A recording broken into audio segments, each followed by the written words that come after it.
Your son says he wants freedom.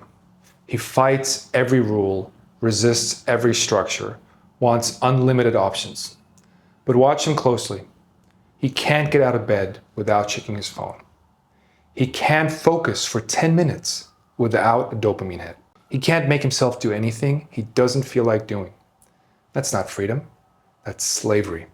And I should know. I spent 17 years as a slave thinking I was free. My name is Max, and I mentor young men who are drowning in fake freedom. What I'm about to explain will probably make some of you angry. Good. Because the comfortable lies we tell about freedom are destroying an entire generation of young men. Between 16 and 33, I had complete freedom. Wealthy parents, no job requirements. I could live anywhere and do anything. Want to know what I did with all that freedom? I wasted 7.5 months of actual lifetime watching porn. I started 10 different careers, finished none. I moved between cities and countries chasing fantasies that evaporated the moment I arrived. Every morning I woke up free to do whatever I wanted. Every night I went to bed having done nothing. Because when everything is possible, nothing is necessary. And when nothing is necessary, nothing happens. Let me tell you what freedom meant to me at 22. I just graduated from Syracuse University, good school, business degree. I had no debt, parents supporting me, the whole world ahead. I moved to Los Angeles because why not? I was free. My typical day was wake up whenever, no alarm, that would be a constraint on my freedom, spend an hour in bed scrolling, make elaborate plans for the day, start none of them. Watch YouTube videos about productivity, feel guilty. Watch porn, feel worse. Promise tomorrow will be different, repeat. I called this freedom because I had no boss, no schedule, no obligations. But here's what I actually had. No purpose, no progress, no self-respect. Now here's what I didn't understand then, but I learned years later when I started studying adolescent psychology. I wasn't lazy, I wasn't broken, I was developmentally starving. There's this researcher at UT Austin named David Yeager who studies teenage brain development. And he's proven something that completely changed how I understand what happened to me. And what's happening to your son. From puberty onwards, young people develop this intense biological craving for what anthropologists call earned prestige. It's not immaturity. It's not a phase. It's as fundamental a need as an infant's need for food and sleep. Your son's brain is literally screaming at him. Prove yourself. Earn respect. Show you're capable of contribution. But instead of giving him real challenges where he can earn that respect, we've given him two options. Unlimited freedom with no standards, or strict control with no support. And both of these are catastrophic. The modern idea of freedom, doing whatever you feel like, is the biggest lie we tell young men. Because feelings are tyrants. They're chemicals. They're weather patterns in your brain. If you obey them, you're not free. You're a puppet. Think about it. A heroin addict has the freedom to use whenever he wants. Nobody's stopping him. Is he free? Or is he the most enslaved person you can imagine? Your son's relationship with his phone, his games, his comfort. It's the same slavery, just with better marketing. Here's what most parents don't realize. You're probably trapped in one of two failed mindsets, and both of them deny your son the status and respect he desperately needs. The first trap is what Yeager calls the enforcer mindset. This is the dad who says, just man up and do the work. High standards, zero support. Take away all his screens, throw him in the deep end, sink or swim.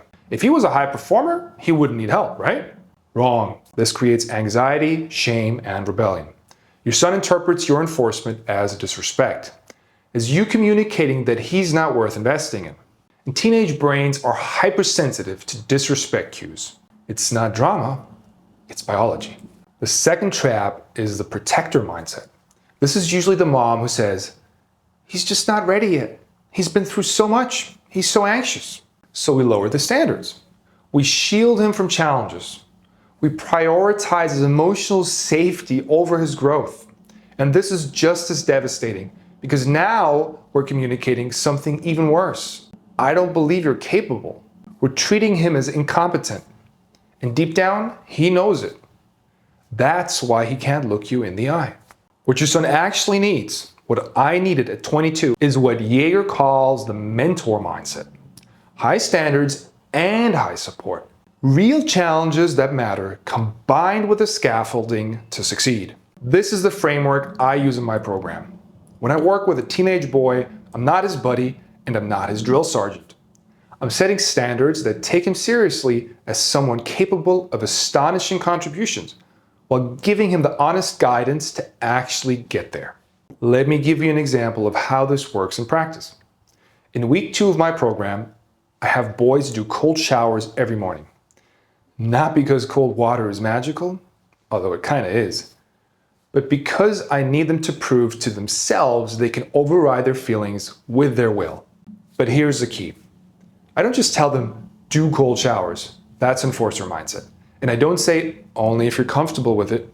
That's protector mindset. Instead, I use what Jaeger calls wise feedback. I tell them, I'm asking you to do this hard thing because I have high standards for who you can become. And I know you're capable of becoming someone who keeps commitments to himself. That's the foundation everything else is built on. You see the difference? The standard is high, no negotiation on the cold shower. But the support is also high. I'm explicitly telling him why I'm pushing him and that I believe he can do it. I'm granting him status through respect while requiring him to earn prestige through the challenge. At 33, I finally learned what actual freedom is. It's not the absence of constraints. It's the ability to create your own constraints and live by them even when you don't want to. The discipline to wake up at 6 a.m. gives you the freedom of 3 extra productive hours while the world sleeps. The discipline to save money gives you the freedom to quit a job you hate. The discipline to stay fit gives you the freedom of a capable body at 70. But here's where it gets interesting and where most people miss the real power of discipline. The discipline to do things you don't feel like doing gives you the ultimate freedom. Freedom from yourself, freedom from your weaknesses, your laziness, your fear. When I was 28, I avoided film school. Told myself structure would limit my creativity. You know what actually limited my creativity? My inability to finish anything. My refusal to submit to any process longer than my attention span. The people who did go to film school, with all their assignments and deadlines and requirements, they were making films. I was making excuses. They had less choice, but more output. I had infinite choice and nothing to show for it.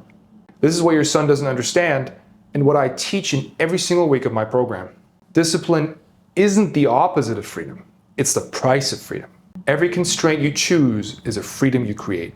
And here's something crucial that the research shows. When I give boys these discipline challenges, I'm not just building habits. I'm satisfying their biological craving for earned prestige. When a boy forces himself to talk to 3 strangers every day, which is week 3 of my program, he's not just practicing social skills. He's proving to himself and his peers that he's capable of courage. He's earning respect. His brain releases the same satisfaction that it's been seeking through gaming leaderboards and porn conquests, except now it's real. When I finally started forcing myself to talk to 3 strangers every day, a simple, rigid discipline, I became free from social anxiety for the first time in my life. The constraint created the freedom. The prison isn't the discipline. The prison is the chaos. The prison is being controlled by every passing feeling, every notification, every urge. So how do you help your son understand this? You can't lecture him into it. The problem is, fake freedom feels good in the moment. Real freedom feels terrible at first. Here's what I do in my program and what you can start doing today. One small, non-negotiable constraint that he chooses and commits to. Not you choosing for him. Him choosing one area where he'll be disciplined. But here's the key, and this comes straight from the research on teenage motivation.